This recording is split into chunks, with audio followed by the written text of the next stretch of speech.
সুপ্রিয় দর্শক, সর্বশেষ আপডেট বাংলা নিউজে আপনাদের স্বাগতম। শুরুতেই সংবাদ শিরোনাম, এরপর থাকছে বিস্তারিত। শুরুতেই জানিয়ে দেব শেখ হাসিনাকে প্রত্যার্পণের বাংলাদেশের অনুরোধ কোনোভাবেই ফিরিয়ে দেবে না ভারত, জানালেন রণধীর জয়সওয়াল। বিস্তারিত থাকছে প্রতিবেদনে। আর জানিয়ে দেব জনমনের তোয়াক্কা না করেই দেশের ভবিষ্যৎ বন্ধক রাখা হচ্ছে, যা জানালেন তারেক রহমান। বিস্তারিত থাকছে প্রতিবেদনে। আরও জানিয়ে দেব শেখ হাসিনা জয় ও পুতুলের বিরুদ্ধে ৩ মামলার রায় আজ। কোনোভাবেই ইউনূসের ক্যাঙ্গারু কোর্টের রায় মানবে না জাতিসংঘ। বিস্তারিত থাকছে প্রতিবেদনে।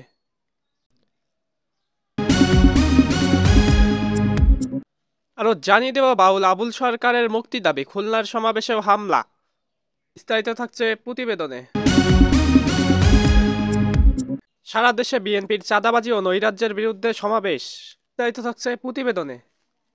সুপ্রিয় দর্শক, এতক্ষণ শুনছিলেন সংবাদ শিরোনাম, এখন শুনবেন বিস্তারিত। তার আগে ভিডিওটি ভালো লাগলে চ্যানেলটি সাবস্ক্রাইব করুন। বাংলাদেশের প্রাক্তন প্রধানমন্ত্রী শেখ হাসিনাকে ফেরত চেয়ে বাংলাদেশের দেওয়া চিঠির বিষয় নিয়ে জবাব দিল নয়াদিল্লি। আজ বুধবার পররাষ্ট্র মন্ত্রণালয়ের মুখপাত্র রণধীর জয়সওয়াল রাজধানী নয়াদিল্লিতে সাংবাদিক সম্মেলনে এমন কথা জানান।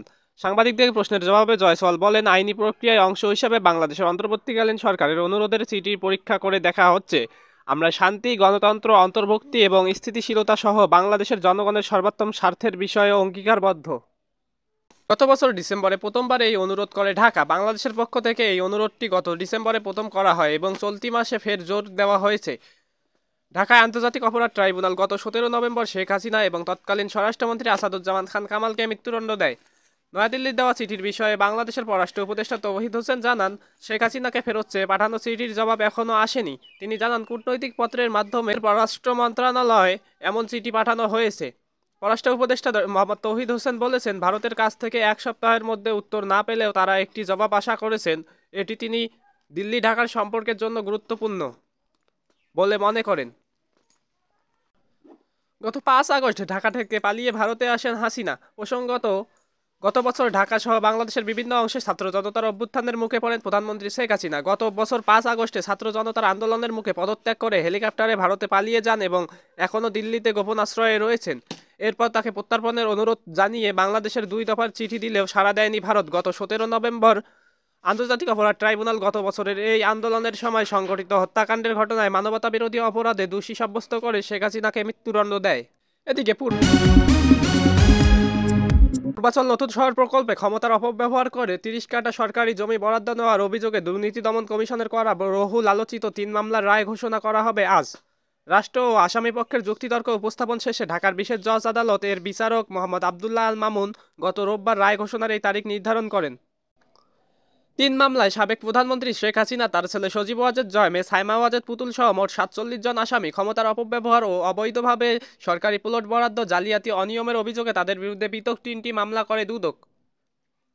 প্রথম মামলাটি করা হয় 14 জানুয়ারি। সেখানে শেখ হাসিনা সহ 8 জনকে অভিযুক্ত করা হয়। তদন্ত শেষে চার্জশিট এবং সংখ্যা বেড়ে দাঁড়ায় 12 জনে। আসামিদের মধ্যে রয়েছে পুরবী গোলদার, খুরশিদ আলম, নাসির উদ্দিন, মেজর অবসরপ্রাপ্ত শামসুদ্দিন আহমেদ চৌধুরী, নায়েব আলী শরীফ, কাজী ওয়াসিউদ্দিন, শহীদুল্লাহ খন্দকার ও সাবেক প্রতিমন্ত্রী শরীফ আহমেদ। একই দিনে শেখ হাসিনা ও সজীব ওয়াজেদ জয়কে আসামি করে দ্বিতীয় মামলাটি করে দুদক। তদন্ত শেষে এ মামলায় 17 জনকে চার্জশিটভুক্ত করা হয়। তাদের মধ্যে রয়েছেন সাইফুল ইসলাম সরকার, পুরবী গোলদার, কাজী ওয়াসিউদ্দিন, শহীদুল্লাহ খন্দকার, আনিসুর রহমান মিয়া, নাসির উদ্দিন, মেজর অবসরপ্রাপ্ত শামসুদ্দিন, নুরুল ইসলাম, মোহাম্মদ সালাউদ্দিন, সাবেক প্রতিমন্ত্রী শরীফ আহমেদ প্রমুখ।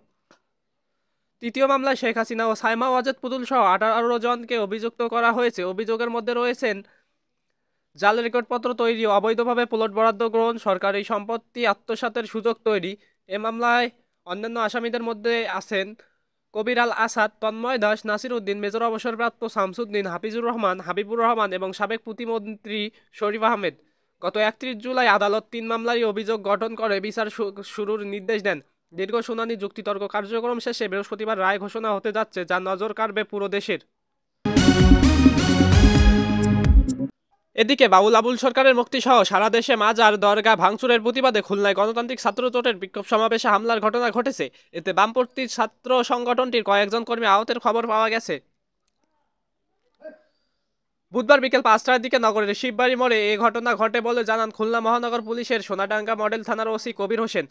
পুলিশ ও প্রত্যক্ষদর্শীরা জানান, বিকালে বামপন্থী কয়েকটি সংগঠন মানিকগঞ্জে বাউল আবুল সরকারের মুক্তিসহ বিভিন্ন স্থানে বাউল সংস্কৃতির হামলা ও বাধা দেওয়ার প্রতিবাদে কর্মসূচি ঘোষণা করে।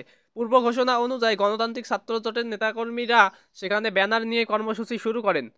অপরদিকে একই স্থানে একই সময় ছাত্র জনতা নামে পাল্টা কর্মসূচি দিয়ে প্রচার শুরু করেন একদল লোক। তাদের অভিযোগ, বাউল আবুল সরকার আল্লাহকে নিয়ে কটূক্তি করেছেন। ছাত্র জনতা কর্মসূচি ঘোষণার পর থেকে শিববাড়ি মোড়ের বিভিন্ন স্থানে ছোট ছোট দলে লোকজন জড়ো হতে থাকেন। এক পর্যায়ে তারা বাউল আবুল সরকারের পক্ষের গণতান্ত্রিক ছাত্র জোটের নেতাকর্মীদের প্রতিহতের ঘোষণা দেন। হামলাকারীরা ছাত্র জোটের নেতাকর্মীদের ধাওয়া দিয়ে তাদের ব্যানার কেড়ে নিয়ে পুড়িয়ে দেন এবং এ সময় কয়েকজনকে মারধরও করা হয়। পরে পুলিশে গিয়ে পরিস্থিতি নিয়ন্ত্রণে নেয়। বাউলদের পক্ষে কেউ দাঁড়ালে তাদের প্রতিহত করার হুঁশিয়ারি দেওয়া হয়। নাস্তিকদের জায়গা খুলনায় হবে না বলে স্লোগান দেন কেউ কেউ।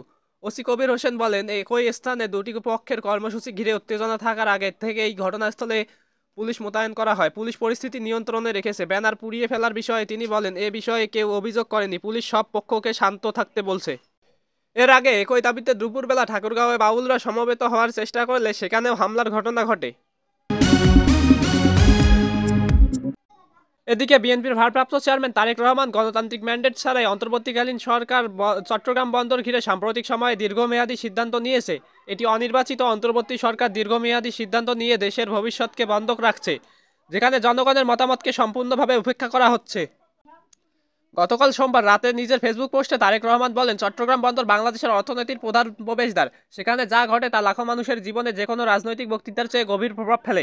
সম্প্রতি বন্দরকে ঘিরে নেওয়া দীর্ঘমেয়াদী সিদ্ধান্তগুলো কোনো রুটিন সিদ্ধান্ত নয়। এগুলো একটি জাতীয় সম্পদ সম্পর্কে কৌশলগত প্রতিশ্রুতি, যা একটি অন্তর্বর্তী সরকার নিচ্ছে, যার জনগণের সামনে জবাবদিহির ম্যান্ডেট নেই। তিনি বলেন, চট্টগ্রাম বন্দরে যা দেখা যায় তা এলডিসি উত্তোলনের ক্ষেত্রেও দেখা যায়। কৌশলগত বিকল্প বন্ধ হয়ে যাচ্ছে। জন আলোচনা যেন বিরক্তিকর কিছু যুক্তিযুক্ত উদ্বেগগুলো উপেক্ষা করা হচ্ছে গণি আর অপরিহার্যতার নামে। তারেক রহমান বলেন, একটি বিষয় পরিষ্কার করে বলতে চাই, এটি কোনো ব্যক্তি বা ব্যক্তিকে আক্রমণ করার বিষয় নয়। এটি প্রতিষ্ঠান রক্ষা করার বিষয় এবং সেই নীতিকে রক্ষা করার বিষয়ে সিদ্ধান্তগুলো দেশের কয়েক দশকের ভবিষ্যৎ গঠন করবে। সেগুলো এমন সরকারই নেবে যাদের জনগণের প্রতি জবাবদিহি আছে। তিনি বলেন, কেউ বলছে না যে আপনাদের স্বল্পোন্নত দেশের মর্যাদা থেকে উত্তরণ করা উচিত নয়, তবে আমাদের বন্দরগুলো সংস্কার করা উচিত নয়। যুক্তিটি আরও সহজ এবং আরও মৌলিক। একটি জাতির ভবিষ্যৎ এমন একটি সরকারের দ্বারা নির্ধারিত হওয়া উচিত নয় যেই সরকারের জাতি নির্বাচিত করেনি। এদিকে কুড়িগ্রামের চিলমারিতে চাঁদাবাজি, সন্ত্রাস ও নৈরাজ্যের প্রতিবাদে বিএনপির অঙ্গ ও সহযোগী সংগঠনের বিক্ষোভ মিছিল এবং সমাবেশ অনুষ্ঠিত হয়। বুধবার বেলা 11টায় উপজেলা যুবদলের যুগ্ম আহ্বায়ক জাহাঙ্গীর আলম সাদ্দামের নেতৃত্বে উপজেলা বিএনপি অঙ্গ সহযোগী সংগঠনের নেতাকর্মীরা এই বিক্ষোভ মিছিল বের করে। মিছিলটি উপজেলা বিএনপির কার্যালয়ের সামন থেকে বের হয়ে শহরের গুরুত্বপূর্ণ সড়ক প্রদক্ষিণ করে পরে দলীয় কার্যালয়ের সামনে সমাবেশ অনুষ্ঠিত হয়।